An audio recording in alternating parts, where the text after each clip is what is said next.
Before this video begins, make sure to subscribe and turn on notifications so you never miss an upload. Okay, let's get into the review.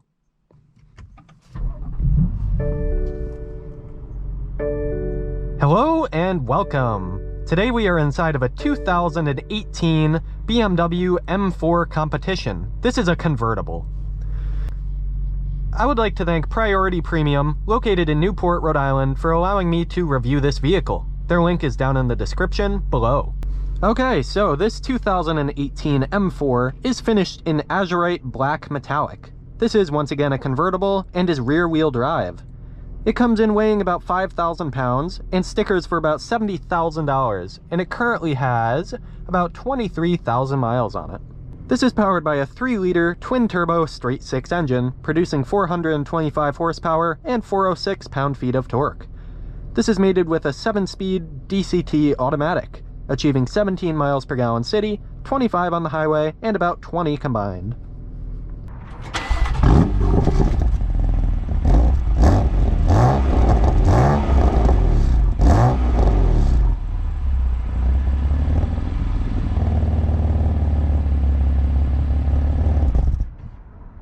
This rides on some 20-inch alloy wheels. These are M4 specific wheels, with some staggered tire sizes, including 265 wide tires in the front and 285 in the rear. This does have also drilled rotors going around all 4 tires. There is 4-wheel independent suspension inside of this M4, and it's also adaptive suspension. This convertible has 4.8 inches of ground clearance and has the competition package, which includes a black M4 badge on the rear, including other things. There are carbon ceramic brakes around all 4 wheels as well. The wheels themselves look great, and they're complemented by some beautiful blue calipers with the M logo on the side. There are some carbon mirrors on the side of this, so carbon side view mirrors, real carbon fiber, adorn the entire rear of those, and they have a nice angle similar to the M5 I reviewed recently. You do get LED lights in the front and the rear, and you also get 4-inch wide quad exhaust tips. You also get some nice blacked out trim over here, and a normal size kidney grille, which is good, instead of the massive kidney grills of brand new BMWs. As for my thoughts on this M4, right here in the front, once again, it has some pleasantly normal sized kidney grills up here, some LED headlights with some nice DRLs, and down in the bottom right and left, you get your radiators. Along with your main one in the front, you do get some down below, like in many other BMW cars. Those beautiful wheels. You do get a functional vent here with the M4 badge, the beautiful mirrors with a very nice angular point. The M5 I tested also has that. In the rear here, you do get an antenna and your LED lights. And once again, that beautiful quad tip exhaust. Let's hear that thing sing, it's great. You do get a power lift gate back here, so you can open that like so. And the cargo space really isn't too bad in here. It's only a small to mid-size convertible, and it's pretty dang large in there. Although it intrudes on the sides, they cut it out pretty well, so you have a lot of room left. And you do get a power tailgate. And you can adjust right here how high you want it to open or close. And you do get an easy open fuel door here with a traditional cap, so that's very cool.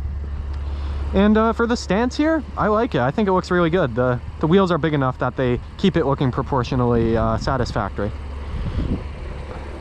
You do get some park sensors up there, and yeah, finished in black, it looks great. Alright, so on the inside of this M4, on the door panel here, you get lots of great padding. There's no hard plastic to be found on this door panel until you go down here.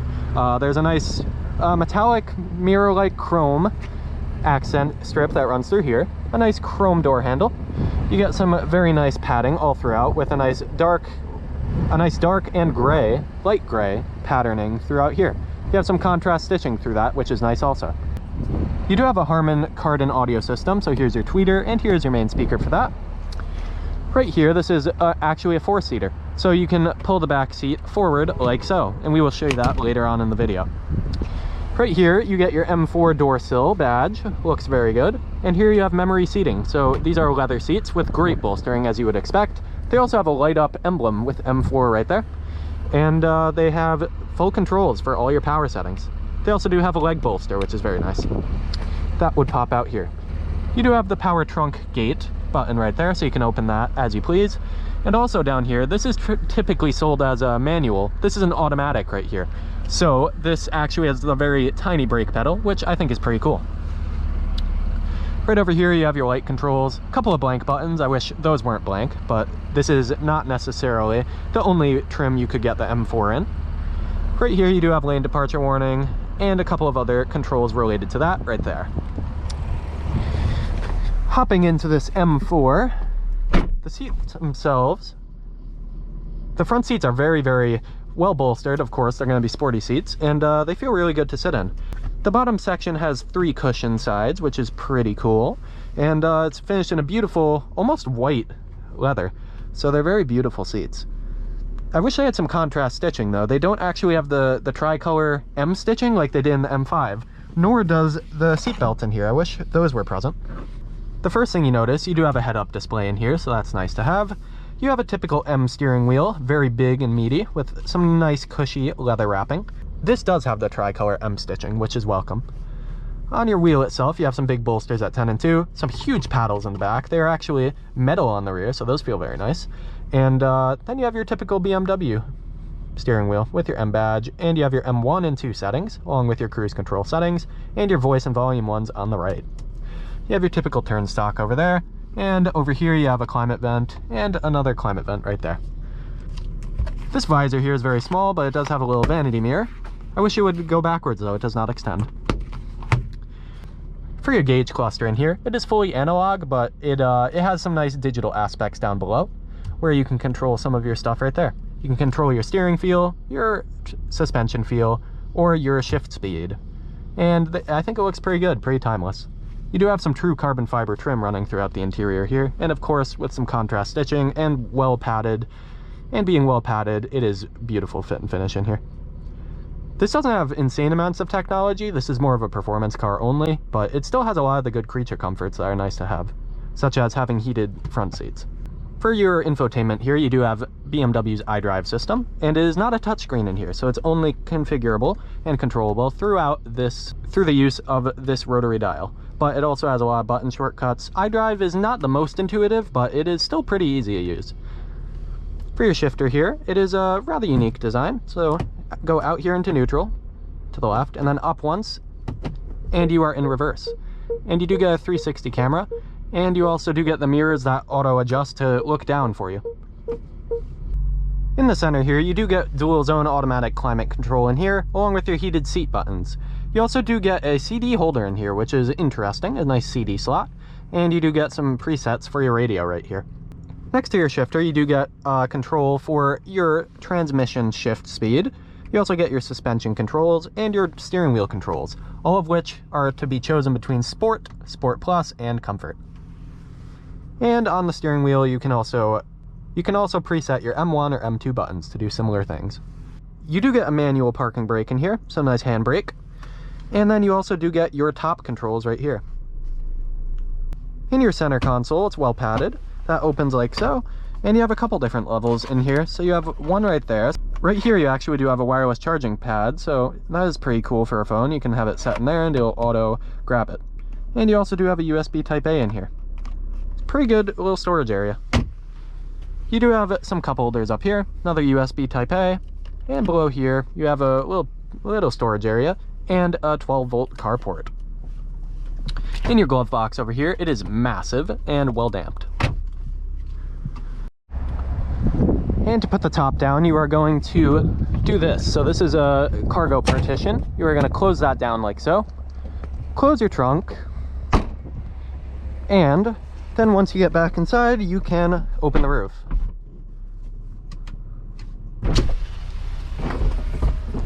And you hold this button down like so. Windows will go down. And you can open it and close it like so. And the trunk will open, and the whole roof itself will fold down into there.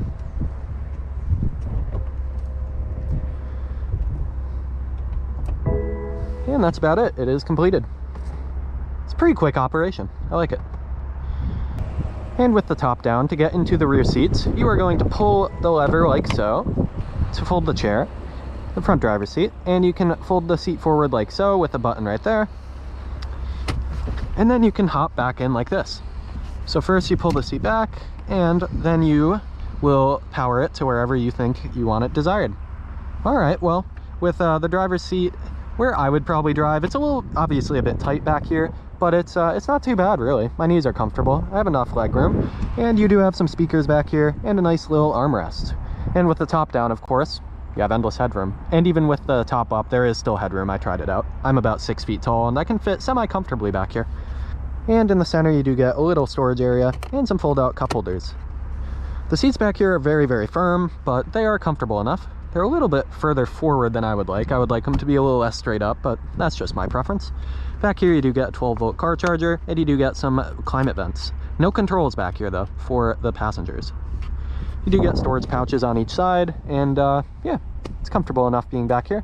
And once again, you will push the seat forward like so. You have a power button to make it easier to get out, and that will adjust like so. And then you can hop right out. Snap it back in, and go back to wherever you want. Nice and easy. All right, and that'll just about do it for this review of a 2018 BMW M4 competition convertible. Make sure to check out my POV drive of this vehicle coming up soon on the channel. And thank you again to Priority Premium in Newport, Rhode Island for allowing me to review this vehicle. Thank you for watching, and take care.